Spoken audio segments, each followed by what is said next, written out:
वक्फ कानून बनते ही मोदी शाह बेनकाब हो गए हैं और अब निशाने पर 5,800 मस्जिदें हैं। लाउडस्पीकर पर बैन का ऐलान हो गया है, जिसके बाद बवाल मच गया है। पूरा मामला बेहद गंभीर है, तो आखिर तक वीडियो में बने रहिएगा। नमस्कार, मैं हूं आपके साथ अदिति और आप 4 PM देख रहे हैं। हिंदू मुसलमान वाली राजनीति करने की भी एक सीमा होती है, हद होती है, जो बीजेपी और मोदी जी लांघ चुके हैं। देश में वक्फ बिल कानून में बदलते ही माहौल बदल गया है। जो डर सता रहा था वही सच साबित हो रहा है। मोदी का कांग्रेस पर हमला क्या था? आज मोदी जी सुबह सुबह भाषण देते हैं, मुसलमानों को लेकर के कांग्रेस को कहीं ना कहीं घेरते हैं। मोदी जी कहते हैं कि अगर मुसलमानों से इतनी हमदर्दी है तो पार्टी अध्यक्ष कोई मुसलमान क्यों नहीं है? मोदी के इस बयान के बाद गोदी मीडिया ने भी राहुल और कांग्रेस को घेर लिया। एबीपी न्यूज पर क्या खबर चलाई जा रही है, देखिए जरा। वक्फ पर तुष्टीकरण, पीएम ने किया पंक्चर। तो वहीं इंडिया टीवी कहता है मोदी एग्रेसिव, राहुल की पार्टी की पोल खोल दी। मोदी से राहुल के सवाल, कितने अध्यक्ष मुसलमान? लेकिन बीजेपी किस तरह की ओछी राजनीति करती हुई नजर आती है, वो ये वीडियो देखने के बाद आपको पता चल जाएगा। अगर सच्चे अर्थ से आपके दिल में मुसलमानों के लिए थोड़ी भी हमदर्दी है, तो कांग्रेस पार्टी अपने पार्टी के अध्यक्ष मुसलमान को बनाए। क्यों नहीं बनाते भाई? संसद में टिकट देते हैं, 50% मुसलमानों को दो।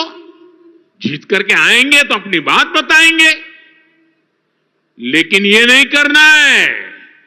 कांग्रेस में तो कुछ नहीं देना है। देश के नागरिकों के अधिकारों को छीनना और देना, इनकी नीयत किसी का भी भला करने की कभी नहीं रही, मुसलमानों का भला करने की भी नहीं रही। मोदी ने आज कांग्रेस पर तुष्टीकरण की राजनीति करने का आरोप लगाया।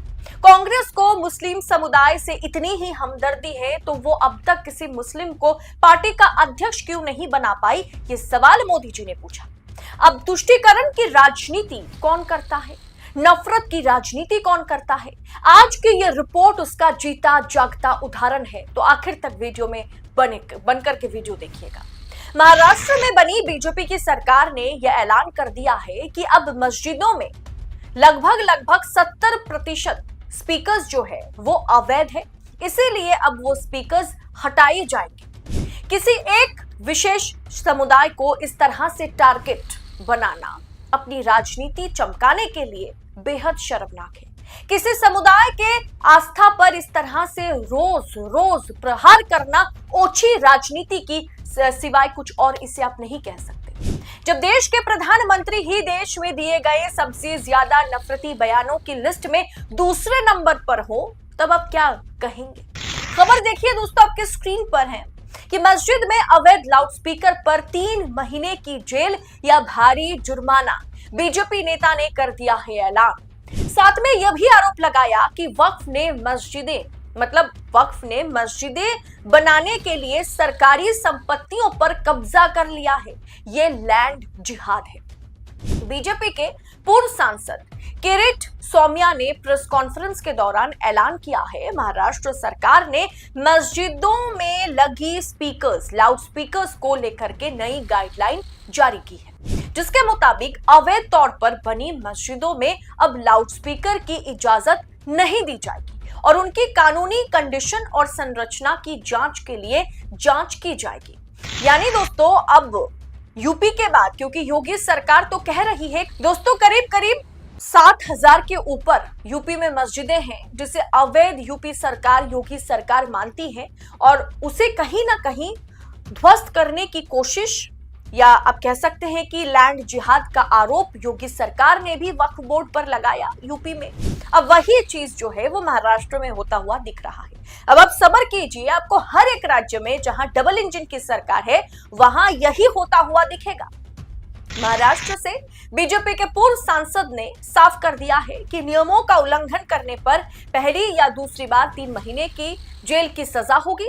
सौम्या ने कहा वो पिछले 6 महीने से मुंबई की उन मस्जिदों पर काम कर रहे हैं जहां अवैध तरीके से लाउडस्पीकर लगाए गए हैं। उनके मुताबिक शिवाजी नगर गोविंद इलाके की 72 मस्जिदों में करीब 500 लाउडस्पीकर लगे हैं, जिनमें से 70% मस्जिदें अवैध तौर पर बनी हुई है।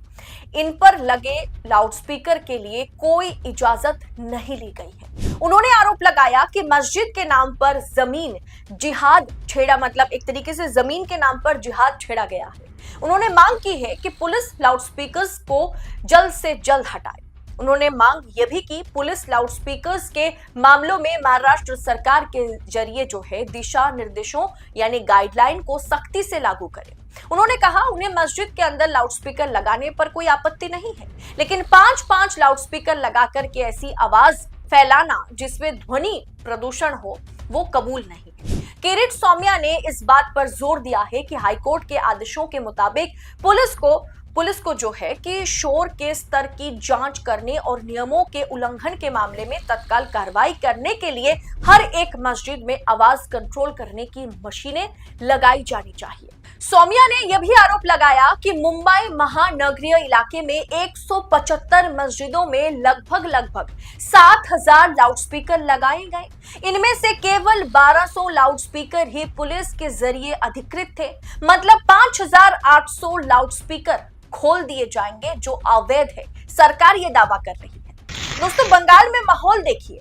मुर्शिदाबाद में हिंदू मुसलमान की लड़ाई चल रही है। यूपी में रामनवमी की जुलूस निकालते वक्त मस्जिदों के सामने क्या तांडव मचाया गया। मस्जिदों में भगवा झंडे लगवाए गए। जुम्मे के दिन यूपी में हर यानी हर शुक्रवार को 144 धारा लगाए जा रही हैं ज्यादातर शहरों में।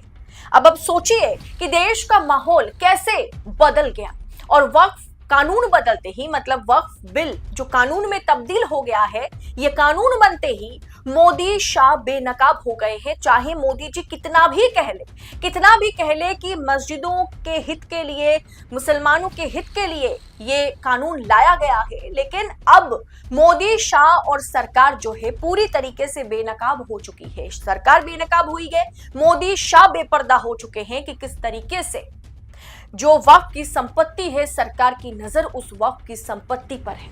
इस पूरे विषय को आप किस अंदाज में देख रहे हैं, कमेंट कर अपनी राय हमारे साथ शेयर जरूर कीजिएगा और ऐसी तमाम खबरों को लगातार पाने के लिए 4 PM न्यूज नेटवर्क के साथ बने रहे। फिलहाल इस रिपोर्ट में इतना ही। जल्द होगी आपसे मुलाकात। बहुत बहुत शुक्रिया आपका। जय हिंद, जय भारत।